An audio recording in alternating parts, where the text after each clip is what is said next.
Olá a todos, bem-vindos ao canal do Mocho. Vou neste vídeo resolver uma questão relativamente ao 10º ano de Matemática A dentro dos conteúdos ou do tema da geometria euclidiana. O desafio consiste no seguinte: uma bola com 6 decímetros de diâmetro está apoiada no solo e encostada a uma parede. Determine entre que valores pode variar o raio de uma ou outra bola de forma a esta passar entre a parede e o solo sem tocar na bola maior. Bem, para resolver este desafio, o melhor é mesmo fazerem um desenho, um esquemazinho da situação. Caso contrário, será extremamente complicado vocês verem o que é que está aqui a passar. Então, eu tomei a liberdade então de fazer ali um desenho que representa exatamente o desafio que nos estão a colocar. Temos então aqui esta circunferência grande, representa então a bola maior.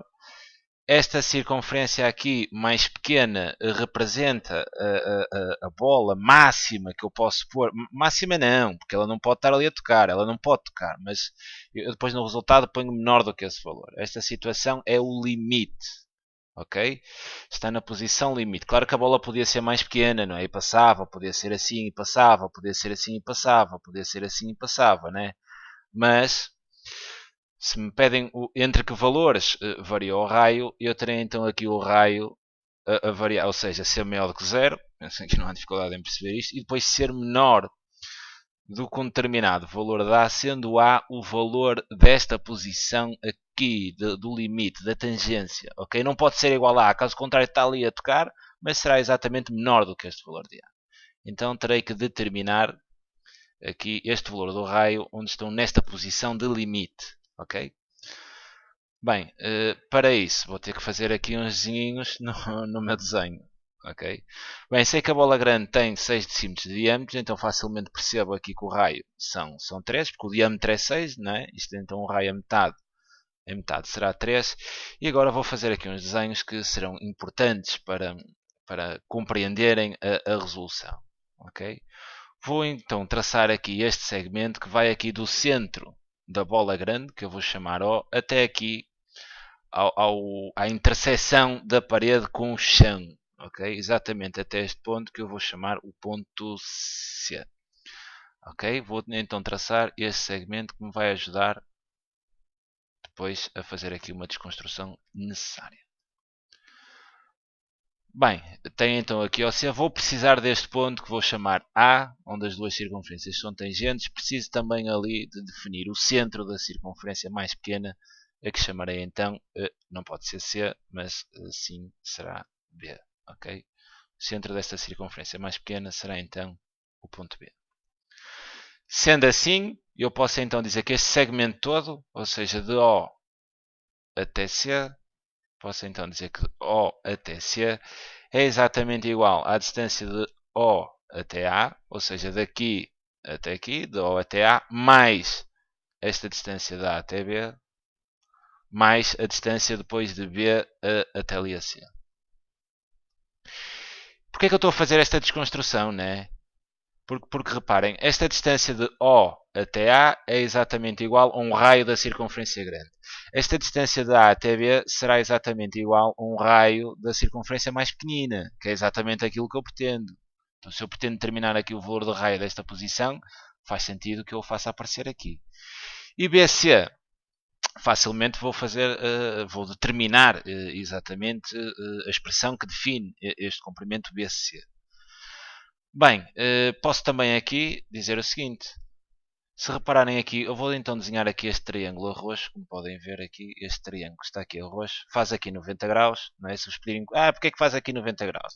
Bem, se esta linha do chão é tangente à circunferência, então deste ponto, um segmento que passa no ponto de tangência e no centro é sempre perpendicular, ok? Então tem aqui um triângulo retângulo, e reparem, se aqui é um raio que é 3, aqui também é 3, é outro raio, não é? Porque estar daqui a aqui é a mesma coisa, não é? De eu ter daqui a aqui. Eu aqui tenho a certeza que é um raio, não é? Eu posso projetar então este comprimento aqui para baixo. Então eu tenho aqui um triângulo retângulo isósceles. Então eu posso dizer que a medida de óssea é exatamente igual. Pelo triângulo ser retângulo e isósceles, este óssea sendo a hipotenusa, eu sei logo que ele é igual a 3 vezes a raiz de 2. Ok? E porque é que eu neste caso nem sequer fiz o teorema de Pitágoras? Vou fazer então a demonstração para que vocês percebam exatamente este valor, que é o seguinte: quando vocês têm um triângulo e esse triângulo é retângulo isósceles, o valor da hipotenusa, reparem, este cateto vou chamar então x, e se o triângulo é isósceles, o comprimento é igual, não é? Então aqui também é x. Tem então pelo teorema de Pitágoras que a hipotenusa ao quadrado será exatamente x ao quadrado, ou seja, a soma do quadrado dos catetos mais x quadrado. Tem então que a hipotenusa ao quadrado é igual a 2x quadrado, e agora passando o quadrado em forma de raiz, não é? Fica então a hipotenusa igual a raiz quadrada de 2x quadrado. Aplicando agora aqui uma propriedade dos radicais, ok? Para entenderem estas propriedades, podem ver o vídeo que eu tenho sobre as propriedades dos radicais. Se eu tenho a raiz, e repara, ter 2x quadrado é a mesma coisa que ter 2 vezes x quadrado, a raiz de um produto é o produto das raízes. Ou seja, se eu tiver a raiz de 2 vezes x quadrado, eu posso dizer que isto é igual a raiz de 2 vezes a raiz de x quadrado. Isto é uma propriedade dos radicais. A raiz do produto é o produto das raízes. Ok? Agora tem a raiz de x quadrado, simplifico o quadrado com a raiz, e o que tenho exatamente é o seguinte: x vezes a raiz de 2. Ou seja, o que é que eu posso concluir daqui? Reparem que eu não utilizei nenhum valor. Estou a fazer uma demonstração.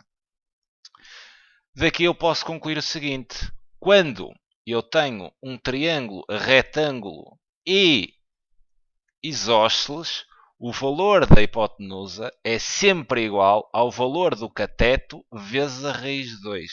Ou seja, se o cateto fosse 4, 4, a hipotenusa é 4 raiz de 2. Se cada cateto me disse 5, teria 5, 5, a hipotenusa 5 raiz de 2. Se fosse 10, 10 raiz de 2 e por aí em diante. Está aqui então a demonstração deste valor, ok? Que eu coloquei aqui 3 raiz de 2. Reparem, aqui tem um triângulo retângulo, isósceles, porque estamos a trabalhar dois raios, né? Então o triângulo é isósceles, os raios são iguais, 3, 3, a hipotenusa 3 raiz de 2. Ok. Sei também que OA, a distância de O até A, ou seja, daqui a aqui, é um raio da circunferência grande. Ou seja, é um raio da circunferência grande, então eu sei que mede 3. Sei ainda que AB, tenho ainda que AB é daqui a aqui, né? Então eu posso dizer que é um raio da circunferência mais pequena, que é exatamente o que eu pretendo.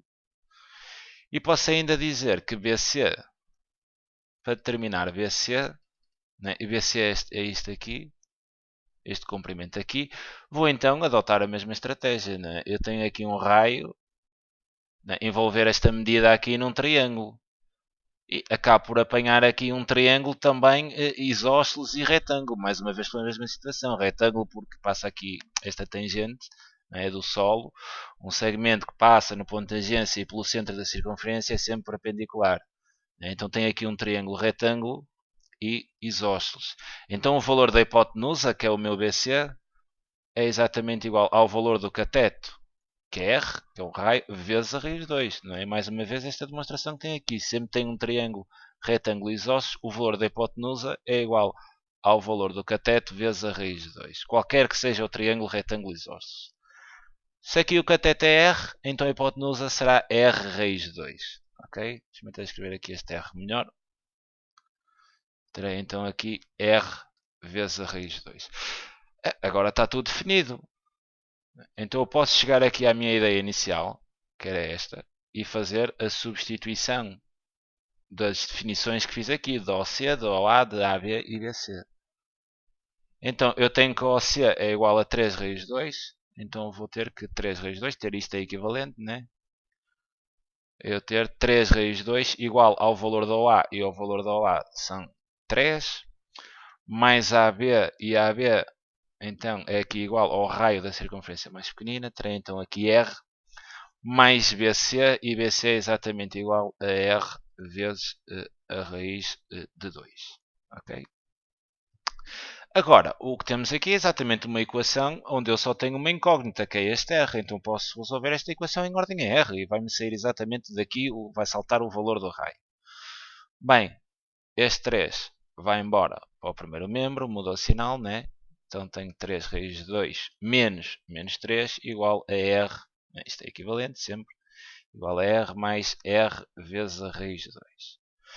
Agora, como é que eu somo, não é, este r raiz de 2 com este r? Como é que eu somo aqui um coeficiente irracional com um coeficiente racional? Facilmente, não é? A estratégia que aplica aqui é exatamente colocar, como o R aparece nos dois termos, reparem, neste termo e neste termo o R aparece, estou em condições de o pôr em evidência. Então, isto é equivalente a ter 3 raiz de 2 menos 3 igual, então vou colocar aqui o R em equivalência, criei aqui uma multiplicação. Quem é que eu tenho que pôr aqui? Bem, se eu tenho aqui R e tenho aqui R vezes 1. Né? Se eu aplicasse aqui a distributiva, R vezes 1 dá R. E depois mais R vezes o quê? Dá R raiz de 2. Raiz de 2. Reparem que se eu aplicasse aqui a distributiva, né? Aplico aqui a distributiva, R vezes 1 dá R, R vezes raiz de 2 dá R raiz de 2. Está tudo bem. Bem, agora interessa-me isolar o R, não é? Tem aqui uma multiplicação, não é? Este bloco que está aqui está a multiplicar pelo R, mando para o segundo membro a dividir. Não é? Isto facilmente se percebe. Se eu dividir aqui ambos os membros, reparem, se eu ambos os membros dividir por 1 mais raiz de 2, 1 mais raiz de 2, repara aqui, este 1 mais raiz de 2 simplifica com este 1 mais raiz de 2 e ficamos com um R. Então isto é equivalente a eu ter R igual a 3 raiz de 2 menos 3 sobre 1 mais a raiz de 2. Ok? Então tem aqui o valor do raio definido. Agora, como vocês ainda não deram simplificação de radicais, neste caso podíamos fazer a racionalização do denominador. Vocês ainda não deram, é uma questão, vão ter que fazer uma aproximação, ou ficaria assim. Né? Mas eu agora até vou pegar aqui neste caso e vou fazer a racionalização do denominador. Tenho então o seguinte, com o raio é igual, deixem-me ver, 3 raiz de 2 menos 3, 3 raiz de 2 menos 3 a dividir por 1 mais a raiz de 2. Ok? 3 raiz de 2 menos 3, exatamente. Vamos então agora fazer a racionalização do denominador. Bem, nestes casos onde eu tenho o denominador tem aqui um número irracional, não é? Mas não está sozinho, tem uma soma, então a estratégia que aplicamos é exatamente multiplicar e dividir pelo conjugado, ou seja, 1 menos a raiz de 2.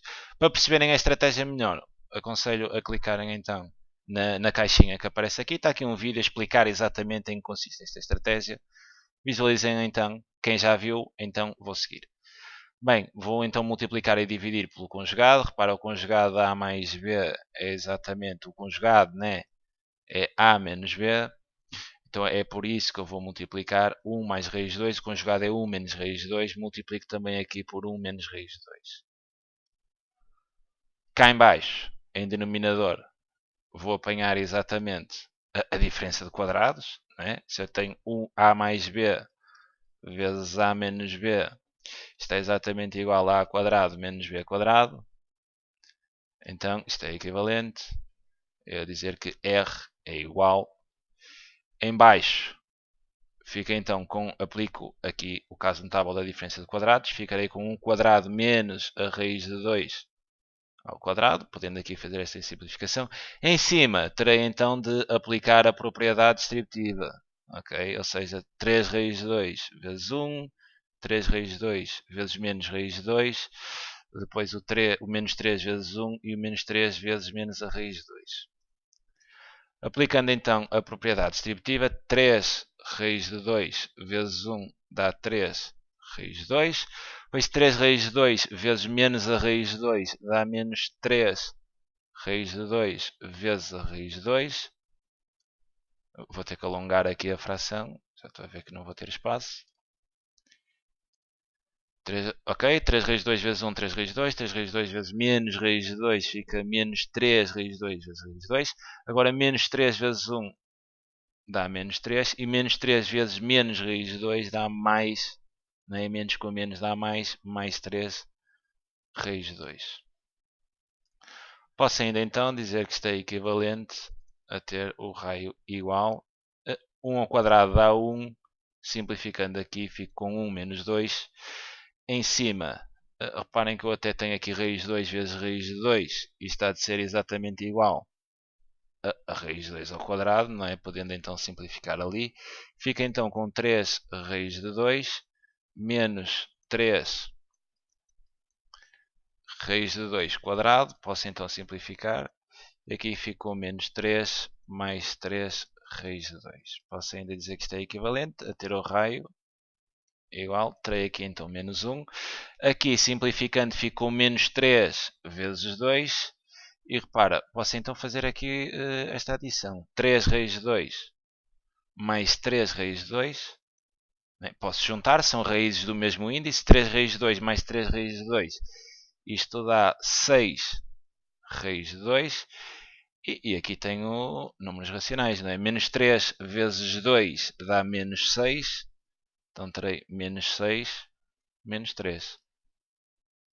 Entenderam? Aqui raiz de 2 ao quadrado simplifica, fico só com o 2. Menos 3 vezes 2 dá menos 6. Então posso ainda, peço desculpa aqui, posso ainda aqui dizer que o raio, este equivalente a dizer que o raio é igual, e faço aqui esta operação. Fica então com 6 raiz de 2 menos 9 sobre menos 1. Mas eu não gosto de ter aqui este sinal negativo em denominador. Ok, vou então multiplicar por menos 1 a dividir por menos 1. Desta forma não altero nada e aqui em baixo perco então o sinal negativo. Então isto é equivalente a dizer menos 1 vezes isto. Atenção, distributiva, troco os sinais. Fica então com 9, o menos 9 passa a mais 9 e o mais 6 raiz de 2 fica negativo. Menos 6 raiz de 2 e então tenho este valor do raio nesta posição aqui de tangência. Agora, dar a resposta é simples. Né? Entre que valores pode variar o raio? O raio variará então entre valores superiores a 0 e menores do que 9 menos 6 raiz de 2. E está então aqui a resposta feita. Fica então aqui a sugestão de resolução. É sempre um prazer enorme poder ajudar. Grande abraço.